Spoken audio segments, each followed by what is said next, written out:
The righteousness of God through faith in Jesus Christ for all who believe, for there is no distinction, since all have sinned and fall short of the glory of God. They are now justified by his grace as a gift through the redemption that is in Christ Jesus. This is the word of our Lord. Thanks be to God. All have sinned and fall short of the glory of God. It is these words that we are saved and justified through Jesus Christ, through faith in Jesus Christ. It is that which finally gave Luther peace and drove the Reformation, and then many of the reformers turned back and looked to St. Augustine as the perfecter. And his witness is quite powerful.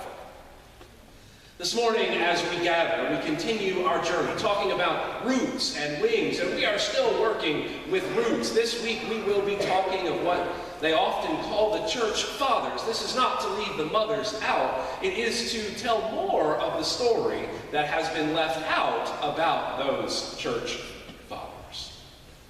And in doing so, it's important to recognize that the faith we share in Jesus Christ, the one who calls us and invites us to come and follow, has never, ever, ever been unified.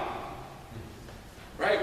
We open with that beautiful hymn, which is a hope, not a reality, that you might make us one once again. And I ask myself, when was it that we were one? Because if you remember the 12 disciples, they often found themselves at odds. Where 2 or 3 are gathered in my name, there's bound to be an argument, Jesus said. Because we all hold our faith dear and believe, and then find ourselves bumping up against people who do things differently. There never was a time when Christians all believed the same things. There never was a time when Christians all agreed on what the essentials in the life of faith were. We still cannot.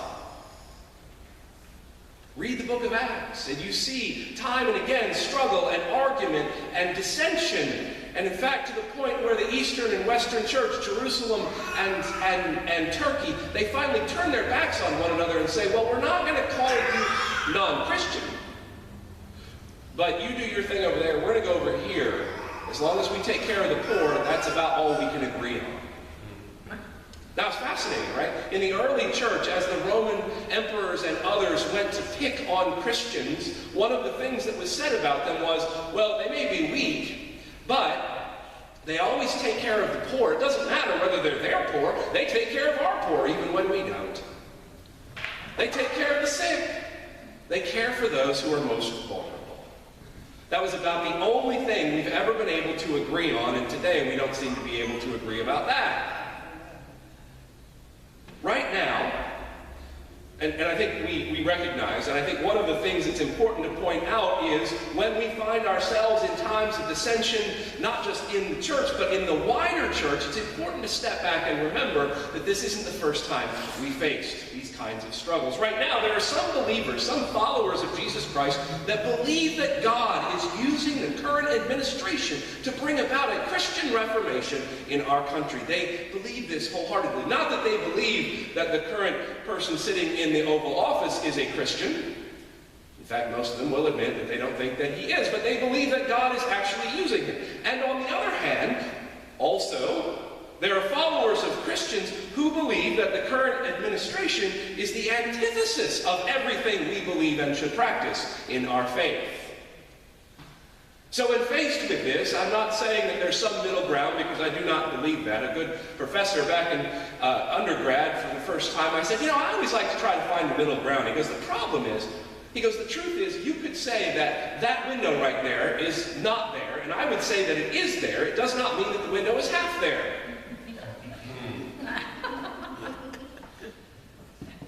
So, sometimes some of us are wrong, but I didn't come to talk about the wrongness or rightness of our brothers and sisters in our own current time. The truth is, we know that unity is always an elusive goal, but it needs to be there, because if we just give it up, then we'll decide that those folks aren't even Christian, and that's always the path to somebody's destruction. However, most Christians are not always arguing over the essentials of faith. The truth is, in our modern era, we basically agree with Christians throughout the world about the canon of the Bible. Now, yes, the Catholic and Orthodox Church has a few extra books, but on general, we agree on that. We're not looking to change the canon. We're not looking to add, as Protestants, add to the 66 books of the Bible. We actually agree on a few creeds and confessions in the life of the church universally. We do, in fact, even give lip service to the idea of the Trinity. That's something that Christians sort of see as a basic piece and of the saving power of our faith, what that saving looks like. But these are all things we actually agree on. Now you might say, okay, yeah, but there's a whole lot we don't. But here's the thing. In the early days of the church, in fact, for about the first 300 years, those things couldn't even be agreed on. They couldn't agree on which books belonged in the Bible, which books were inspired by God. They couldn't agree on creeds. They couldn't agree on much other than baptism with water, and that somehow brought new life. But even then, there were massive disagreements about how that was supposed to happen. There were massive disagreements about which books belonged in the Bible, and they couldn't even agree on who Jesus really was. Some thought, was he human? Or was he sort of a phantasm that had a human skin suit on? I'm not making this up. Others believed that he was just a human, and that at his baptism, God decided to adopt him as his own son. These were all part. Now here's the thing. Those were all folks who were doing the best they knew how to do to follow Jesus. So we look back and go, how could you have believed that? What we have to remember is they were doing the best that they could. But it's only been recently, right? Like in the last 50 years or so, that the church has even talked openly and honestly about these disagreements. I've got a book that's about this thick of all the books of the Bible that didn't make it in the Bible. I'll do this for a minute. Right? Notice the difference in size. So could you imagine carrying around that Bible? But it's important for us to lift up this early diversity so that we do not get too worked up believing that somehow God opened the skies and dropped the King James Version of the Bible in North America for all times and all places. The truth is, a demand for orthodoxy has left the impression that there was this grand unity of faith throughout Europe, and all Christianity was one and the same. So let me mention a name that I think most of you know. If I say St. Augustine, you've at least heard that name before? Right? We've heard that name. So I want you to do me a favor, visualize for just a moment. I want you to close your eyes, and I want you to try to picture him in your mind. Maybe you've seen a picture of him or a depiction of him, and I want you to picture that for a moment. And now I want you to, you don't have to share it out loud, but I'm curious what you saw. Unless you were walking down the hallway today, you might have pictured a very different picture. If you were to pull out your phone, I'm not suggesting you do, and do a Google search on St. Augustine and click on images, right? 99% of those pictures will come back with someone who is either full-headed of hair, bald, that's the one they haven't been able to figure out, but he is, without a doubt, very, very light-skinned and European. Now, there's a problem with that. You see, the man who we in the Western Church have named as a saint, the man who is venerated not only in the Catholic Church, but who is credited with giving the very theological foundation of our Reformed faith, was born and raised and died in what is modern-day Algeria. For those who are geographically challenged, that is North Africa. Though he is buried in Italy, because they had to claim him for their own. But Augustine wasn't the only huge influence on our theology. In fact, what's really interesting, in that 300-year period, what they call the period of the Ante-Nicene Fathers, I'll throw that out there. If you hear it on Jeopardy, you go, oh, I know what he's talking about. That's the period, the first 300 years after Jesus is gone, to when we finally get to what's known as the Council of Nicaea, and we created Orthodox theology at that point. That's an overly simplistic view of that period. However, of the four most important people, they all came from the North African region, from Egypt to Tunis and Algeria. Now, I want to say something about this idea of bishop, because Augustine was considered a bishop. Most of the four I'm going to talk about this morning were considered bishops. But we're Presbyterians, so we don't have bishops, and so we don't exactly know what that looks like. Well, here's the thing. Modern bishops' setup were a little different than how bishops came about in the early church. The way you became a bishop generally was that a group of people sensed in you a deep sense of faith, that you were well educated, that you could write well and preach well, and were respected for your morals. And the people around them knew you and said, you are going to be our bishop. And a few of those bishops said, oh, I don't think so. And they go, yeah, you don't really have a choice. You're it. Sort of like what we do in committees. And so they became these bishops. Now, each one of these bishops, and this is what's important. I have a collection of volumes of works, which I promise I have not read, but I have referenced a few small pieces. The collection of the writing of the early bishops is about this wide. And they wrote, trying to figure out, what is this faith that we have in Jesus that, by this point, no one actually ever met Jesus face to face? So we needed a way to put together our theology so that we could pass it along to the next generations. And so these bishops in various places would say things like, I think these particular books are inspired and helpful for living the life of faith. And what's really fascinating, by the time we get to that 300, by the way, right? There was almost, and these bishops would write to one another, but they were not connected very well. They began to develop, curiously enough, the same 66 books over time. Now, part of that was the fact that they were sharing writing, and you could look at what was going on. But here's the thing about Augustine, and I want to say this briefly, is that most of his North African experience and life has been obscure. All four of the people I'm going to continue to talk about, it's almost as if that part of who they were, which is where they grew up, where they were born, where they were raised, has been wiped out. And so that's why we're reclaiming some of our faith story this morning. So as I said, Augustine wasn't the only one. In fact, he wasn't even the first one. He didn't come on the scene until much later. There was a man by the name of, who we refer to now as Tertullian, or Tertullian, depending on how you want to pronounce that. But he was born a generation before Augustine.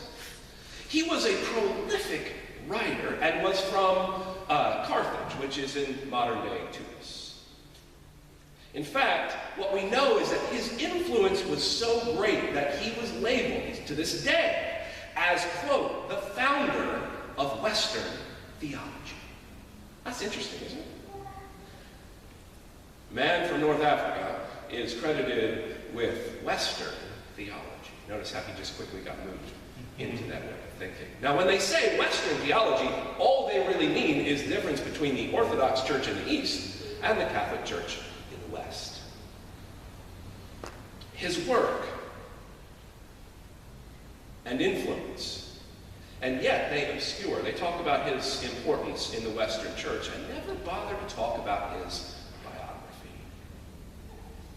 Now I'm going to move, I'm sharing with him because if I get into the work of Tertullian, your eyes will glaze over and you'll get bored, but here's the thing I wanted to say is, we are here today, our theological foundation, our book of confessions, all that we are, we owe him for his keen mind and intellect and systematic thinking, so that we didn't have to necessarily read it, but we are beneficiaries of his work.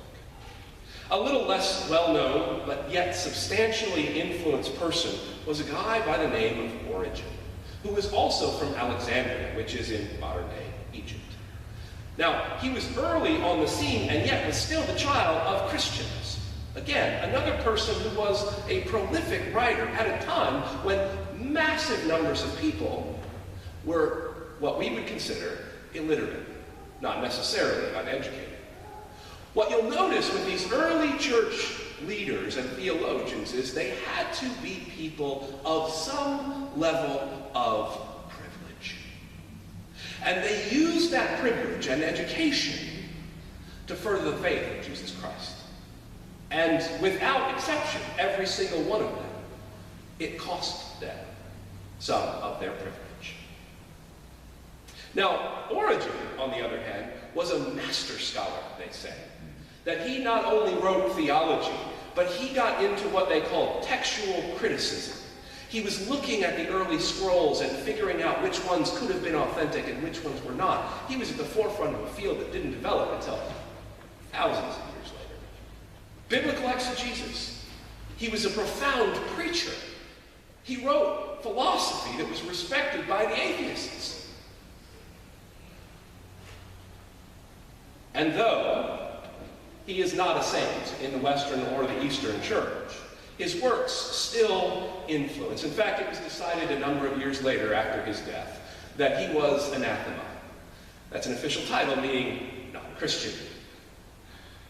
Now, we could get into why that was, but the truth of the matter is his work still influences the church today, and yet all the references to his work refer to his Latin and Greek roots. It's another example of how the fullness of his witness, a foundational leader of our faith, has been co-opted by the story of white European Christian supremacy. But our story goes on. In fact, it's probably one of my favorite. I'll never forget church historian Catherine Gonzalez telling the story of a lesser well-known bishop by the name of Athanasius of Alexandria. You know now that that's in modern-day Egypt.